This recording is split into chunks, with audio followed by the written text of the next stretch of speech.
জুবিন গাৰ্গৰ ভনীয়েকে জুবিনক কি কৈছিল শুনকচোন এবাৰ। সঁচাকৈ ককায়েক ভনীয়েকৰ যি সম্পৰ্ক, সেই সম্পৰ্কটো পৃথিৱীৰ কোনো সম্পৰ্কৰ লগত মিল নহয় আচলতে। এনেকুৱা এডাল এনাজৰীৰে পাণ খাই থাকে, যাৰ ককায়েক থাকে সি বুজি পায় আচলতে।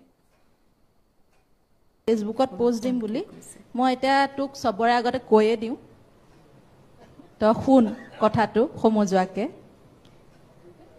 ডিয়াৰ ব্ৰাদাৰ, তই কুশলে থাক, জনগণৰ তেজত বিজুলী হৈ বৈ থাক, তামোলৰ পাক তোলা বুঢ়ী আইসকলৰ আশীষ লৈ, ৰচকী ৰমলাহাতৰ যৌৱনৰ সপোন হৈ, নতুন প্ৰজন্মৰ সাহস হৈ আৰু পেন্দুকণাহঁতৰ উৎসাহ হৈ তই আগুৱাই গৈ থাক। It's your new innings brother. অসাধাৰণ হৈও সাধাৰণ কামবোৰ কৰি থাকচোন আৰু 100 বছৰলৈ মুঠতে তই কুশলে থাক। Thank you. একদম নিজৰ কেয়াৰ ল, ভালকৈ থাক, চবৰ কাৰণে। সেইটোৱে কথা। মই কিবা এটা